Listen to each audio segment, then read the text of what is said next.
Welcome back to another episode of the Cycle Podcast, a show where we cover 4 trending MLB topics in 20 minutes or less. Joining me, as always, is Josh, a.k.a. Kablumski. Josh, how you feeling today? You ready to talk some ball? Let's do it, baby.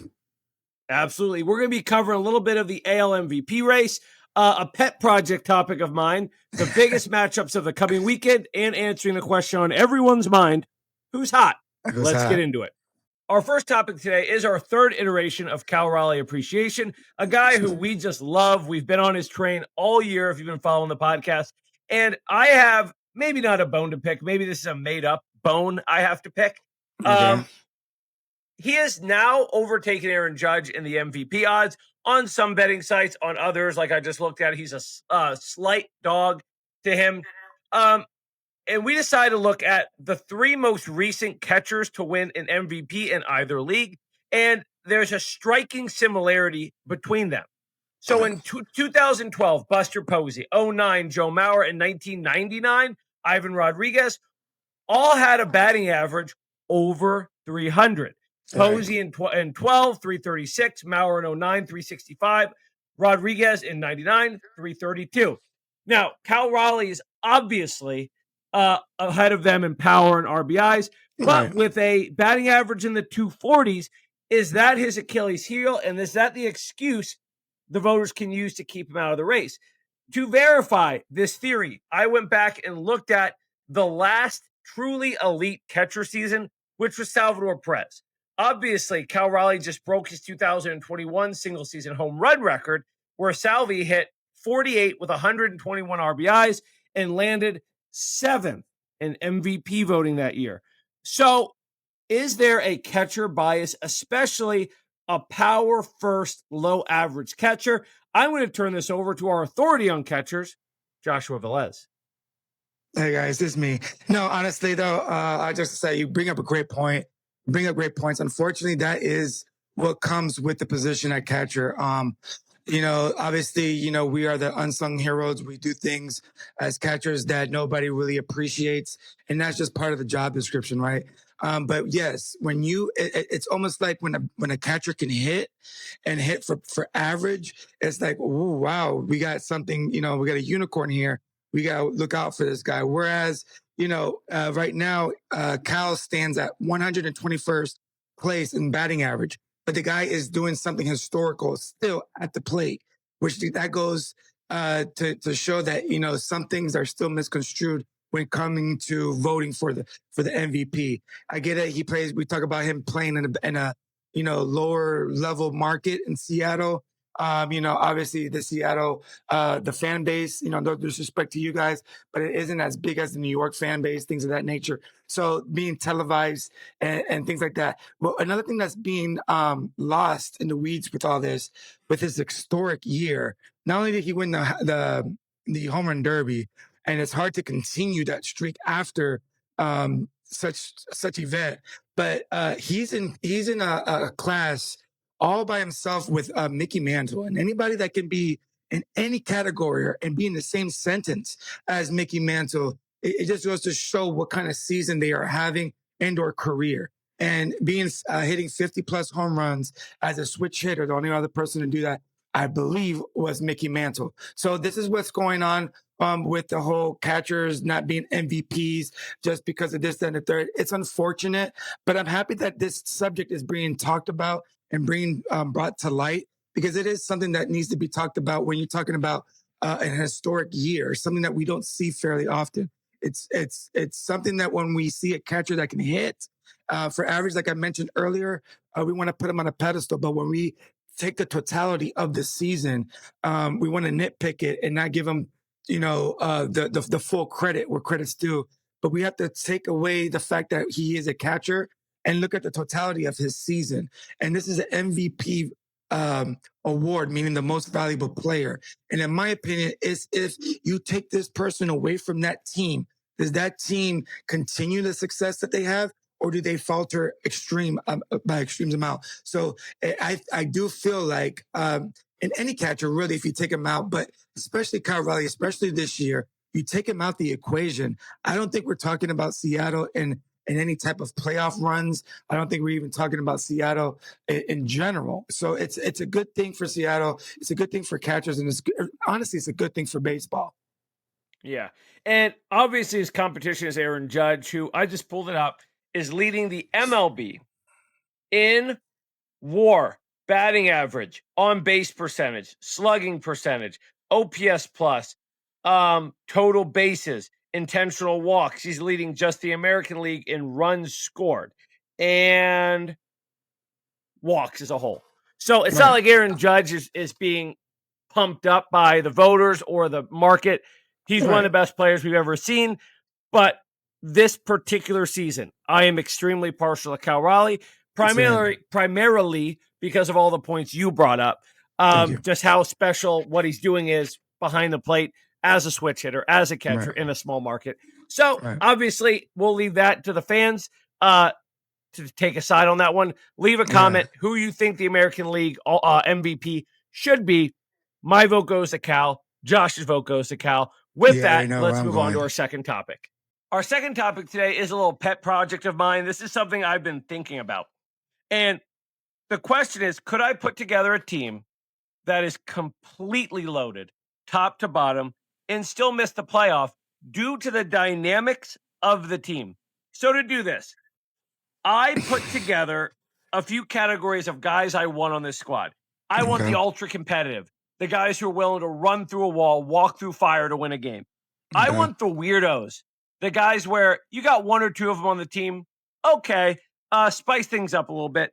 I want the assholes, guys who unanimously were disliked by teammates. I want the wild men, the guys you say, that's a crazy, quirky player. Need a few of them. And then I want some toxic combinations, guys where you say one of the two of them is leaving in a body bag by the end of the season. So here's what I put together. At first base, I've got Bryce Harper. Great guy, handsome.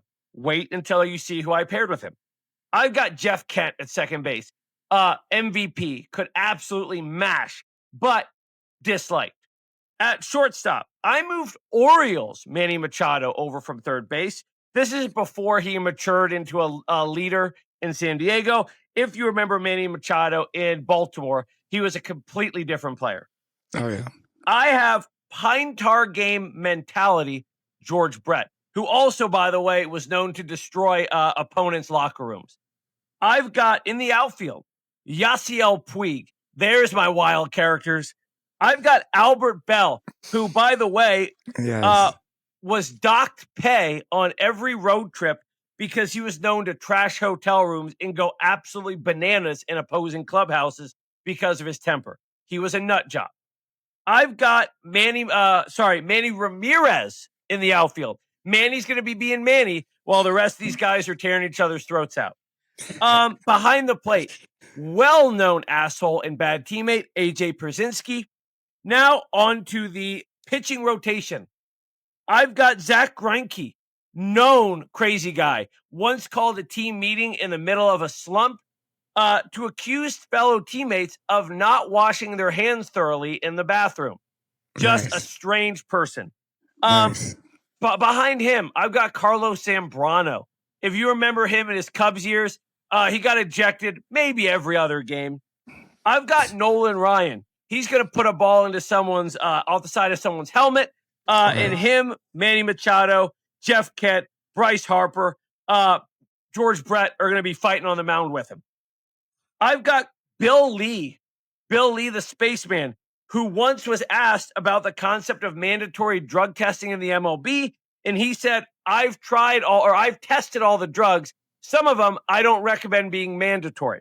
Nice. Then I've got Kurt Schilling, known asshole, the guy who leaked the condition of Tim Wakefield's cancer diagnosis. When Tim Wakefield explicitly asked, please don't tell anybody that I'm coming to the end. Kurt Schilling, just a bad dude. And in the bullpen, I picked two. I've got Bryce Harper's best friend, Jonathan Papelbon, in the bullpen, with John Rocker closing out games. Known racist, known asshole, known awful teammate. And then the DH, This was the toughest one. I have Jose Canseco, but honorable mention to Mr. October, Reggie Jackson, who was called by his teammates the straw that stirs the cup because Right. he loved going behind teammates' backs, stirring up drama. But I went with Jose Canseco just because he is generationally hated by teammates. My question to Yes. you: does my team pull it together and win the World Series because they're loaded with MVPs and all-star talent? Or do they win 40 games and shut the season down at the all-star break Yes. because it becomes an actual danger to the city they play in? Give me your take. Yes. 30 seconds. Go, go, go, go, go. I'm going with the latter. It's not going to even make it to the All-Star break. First of all, that team is not going to do any bus rides, airplane rides, train rides. They're not going anywhere together. But just as you are saying this awesome roster, real quick, I could just picture like Manny Ramirez being like the front, the front human resource guy who's doing like the interviews for the team, and everybody thinks everything's so nice because it's Manny being Manny. Yet you have screaming in the background in the clubhouse, shit being thrown in the back. That's what I'm picturing, right? Real quick though, That's actually what I was going for, by the way. yes, I could totally picture all of that. Just like a random person like running through like with a chair. I don't know. Doc Gooden, I think, needs to be thrown in that mix somewhere. Pete Rose, I think was hey, I forgot to mention, I explicitly said I don't want any hard criminals. okay, hard criminals. Okay, same. Okay, all right. So we want to take that, and then I was going to throw in Huff, Aubrey Huff. He was up I know there. that was your boy. I know that was your boy. So, but not a bad roster, I'm sure. My question to you is real quick. I know we ran out of time. Who is managing that roster? Ozzie Guillen. Nice. Off the dome, it's Ozzie I was going to Guillen. say Lou Piniella. Lou Piniella would be a good one. Sweet Lou. How about Aaron Boone? How about put Aaron Boone in charge of that mess?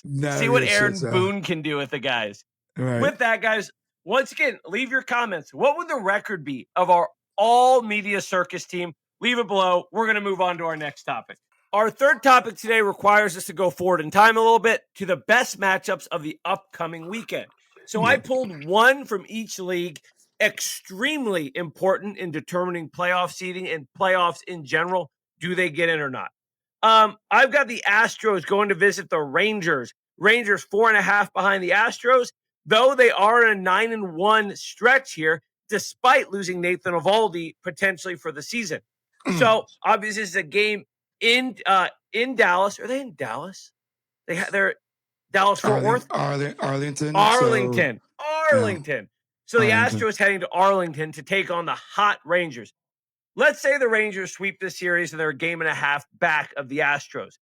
Do we put in panic mode on the Astros, or is this the Rangers kind of just doing the what do they call it, the death rattle on their way out?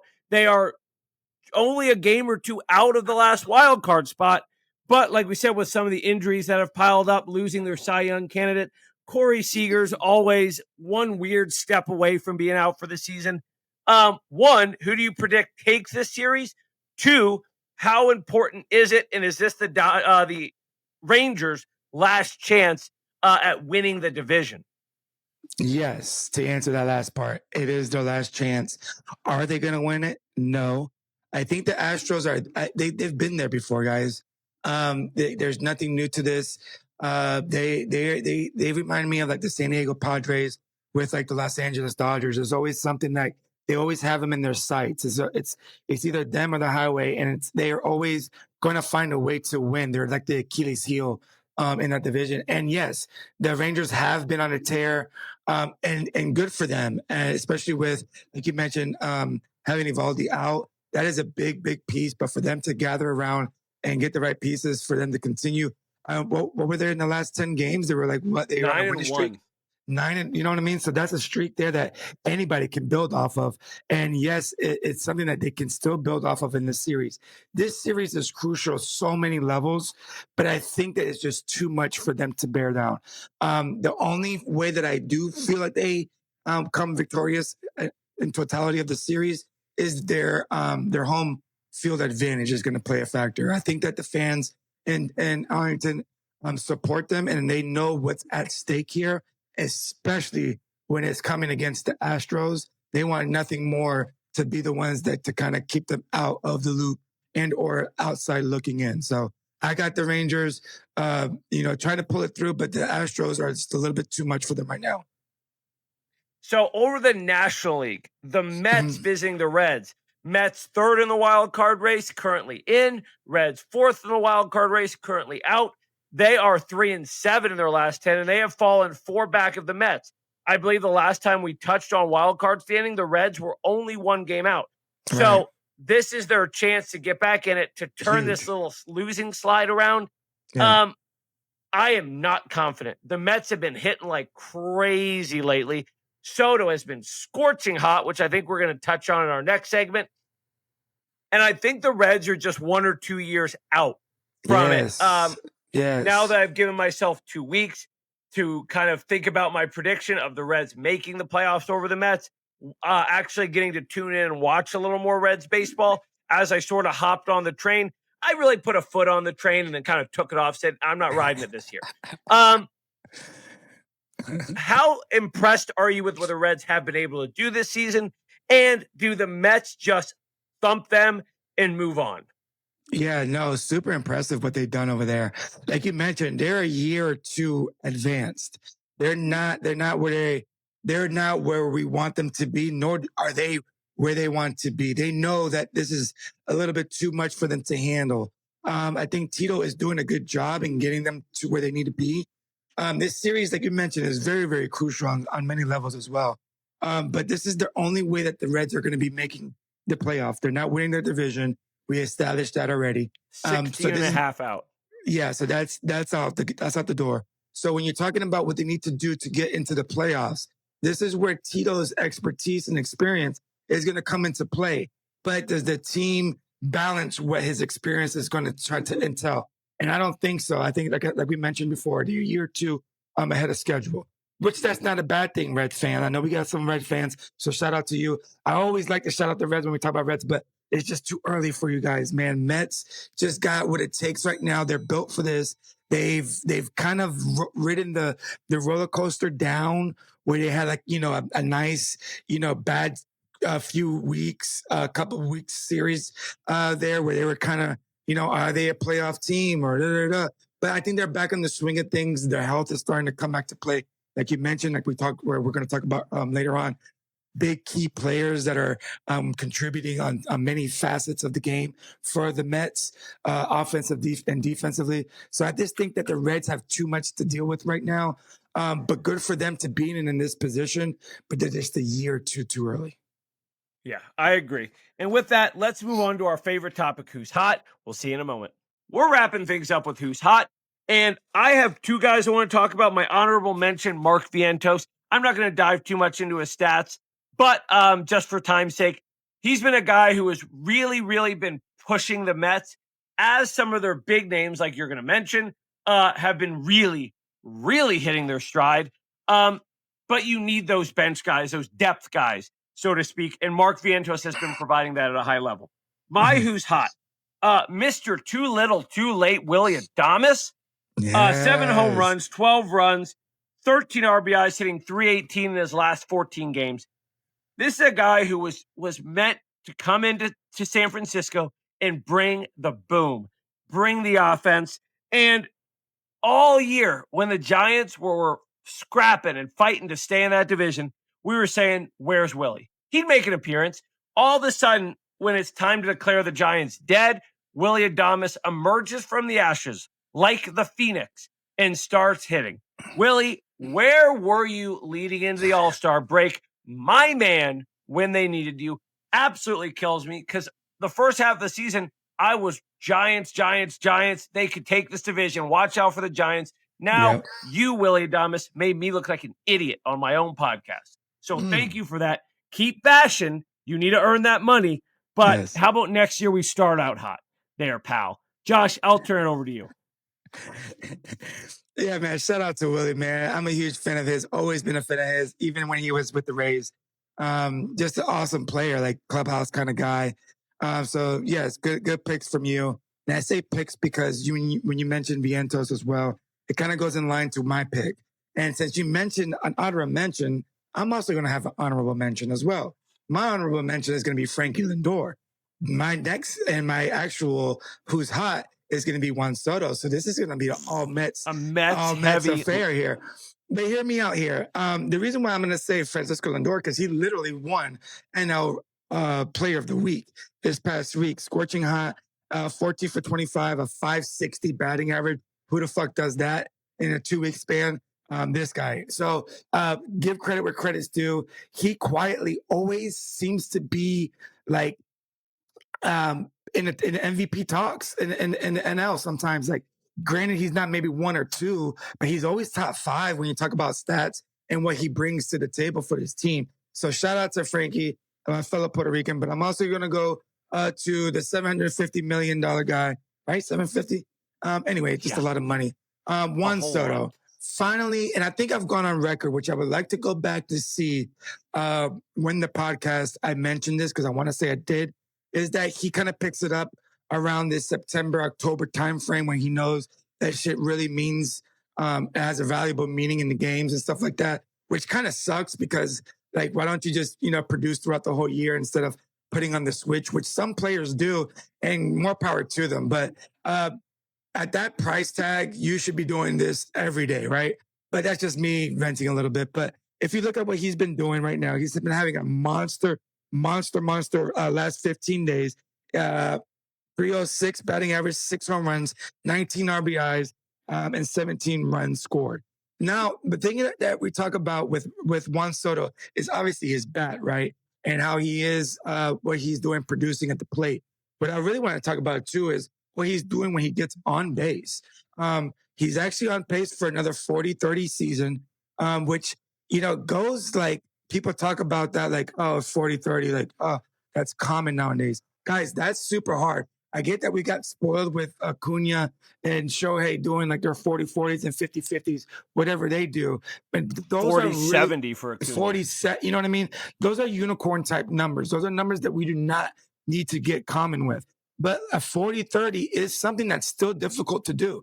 Back in the day, the 40-40 club was like it. If you made it in the 40-40 club, you have like really, really cemented yourself as a big name in our league. But 40-30 is nothing to scoff at either. So I just want people to understand that this guy is starting to put it together. Better late than never, Mets fans. So relax your horses. And for Mets fans, this is when you want him to be hot anyway.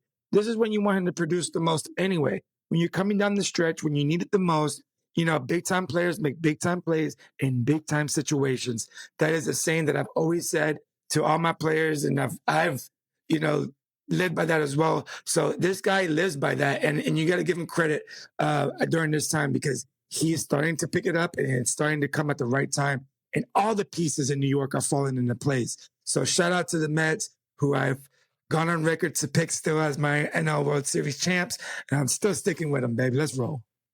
Gross. As always, guys, thank you so much for tuning in. Make sure to subscribe, turn on notifications, leave us a comment, help us pump this podcast up. We are announcing that we are waiting till the end of the MLB season and the playoffs to flip the switch and go into 4 Downs, our football podcast. So for those of you football fans who watch both, it is coming. Stay tuned. We just don't want to overburden ourselves too much, and we can make sure to produce the best content we can. Josh, I'll let you take us home. Yes. Thank you for having me, like always. Guys, like you said, like, subscribe, put some questions on there that we can answer. Give me the hard stuff. Tell me how terrible I am on my picks and how I'm like being a homer sometimes. Let me have it, fans. I'm all for it. I like the shit talk. And if you guys can give it to me, I'll bring it back with some vengeance. So please let me have it. And shout out to you, Sebos, for a great fantasy football draft that we had this weekend. Just want to throw that tidbit in there. And yes, stay tuned for the 4 Downs podcast, which I love doing as well with you. Appreciate it. What you got Guys, there? I got my fantasy football trophy. Oh, this is my championship. Oh, that guy? This is my championship. And we're running it back to back, baby. Back to back. Maybe my wife will take it this year. Siebel's championships back to back. We'll see you next time. Kowalski.